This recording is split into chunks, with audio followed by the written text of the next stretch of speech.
nakapaloob na gospel. Narinig niyo po yung gospel, pero yung lawak, yung lalim na nakapaloob dyan, yung kahalagahan ay mahalaga po. Kung wala pong gospel, wala po tayong magiging kaligtasan. Kung wala pong gospel at hindi naunawaan niya ng isang tao, paano siyang makakapasok sa kalangitan pag dumating siya sa hangganan ng kanyang hiram na buhay? Marami pang nagsasabi na ang kasulatan daw po ay ginawa lang ng tao. Tama naman po, ginawa po ng tao yan. Pero wala pong kaibahan yan sa isang ballpen.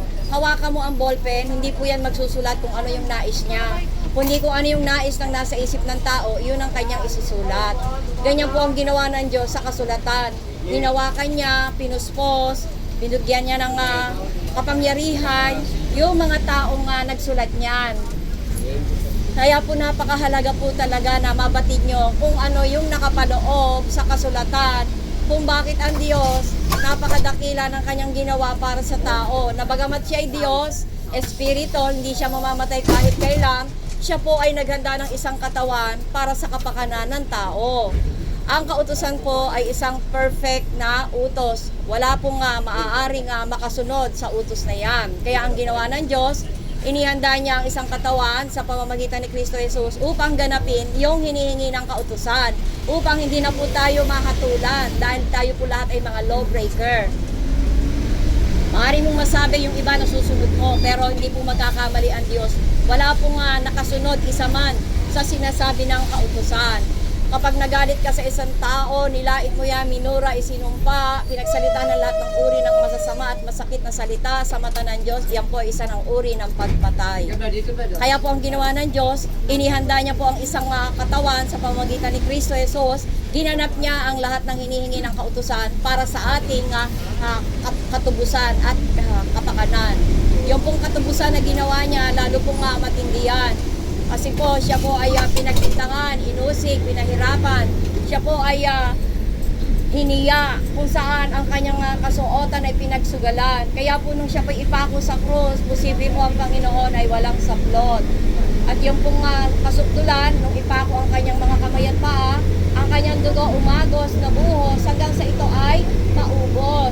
At bago malagot ang kanyang hininga, ang sabi niya po, it is finished. Naganap na po niya ang kautusan, naganap na din po niya ang katubusan. Ngunit naitanong mo po ba, nasaan ang Espiritu ng Panginoong Jesus noong siya po ay nasa loob ng isang kuweba at nakalibing? 1 Peter 3:18-20. Bumaba po ng kalaliman ng impyerno ang Panginoong Jesus upang siya na rin ang umako ng hirap, sakit, yung dusa na mararanasan ng mga sumampalataya sa kanya sa apoy ng impyerno. Ganun din po yung ginawa niya pagtitiis nung kanyang tiisin yung hapdi, kirot at sakit nang siya'y nakapako sa krus ng Kalbaryo. Doon sa loob ng impyerno, marami po mga espiritu ang nahatulan ng nakabilanggo doon. Na kung saan sabi ng Panginoon, ang impyerno may pintuan papasok, ngunit wala na pong pintuan upang makalabas pa ang espiritu ng taong nabilanggo na doon.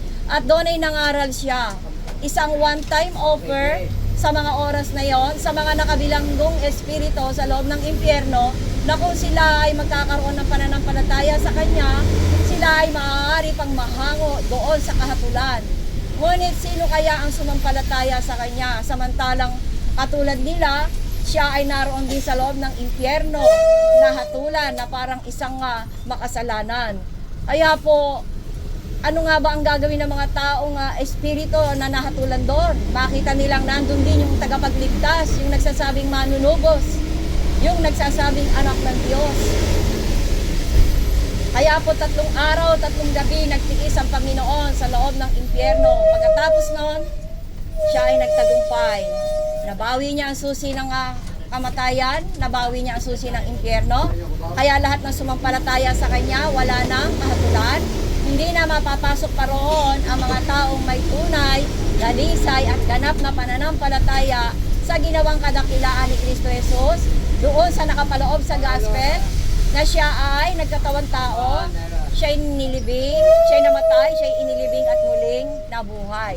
Pagkaraan noong 3 araw na yon at 3 gabi, siya ay umahon muli ng impyerno, pumunta doon sa katawan niyang nakalibing sa loob ng isang kuweba, isinanib ang kanyang espiritu sa kanyang patay na katawan at siya ay nagkaroon ng tinatawag na immortal body at hindi na siya maaari pang mamatay muli.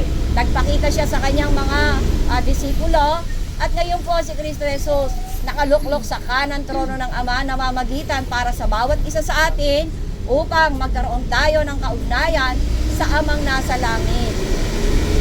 Kaya po ang Diyos, hindi po siya nagkulang. Lahat po ay ginawa niya ng paraan para sa ating kapakanan. Ngayon po, siya po ay mayroong tinatawag na imbitasyon para sa lahat. Katulad ng kanyang kabutihan at kadakilaan, yung mga nandoon na sa loob ng impyerno, binigyan niya ng tinatawag na one-time offer. Kaya nga po, yung pong magkakaroon po ng pananampalataya sa kanya, sa imbitasyon, ay magkakaroon din po ng buhay na walang hanggan. Ngayon po, sabi po niya sa Luke 11:13, kayo, bagamat kayo masasama, marunong kayong magbigay ng mabubuting bagay sa inyong mga anak, gaano pa ang inyong Amang nasa langit ang magbibigay ng kanyang banal na espiritu sa mga humihingi nito sa kanya. Kaya ikaw po ang hihingi, hindi po ako ang hihingi para sa iyo.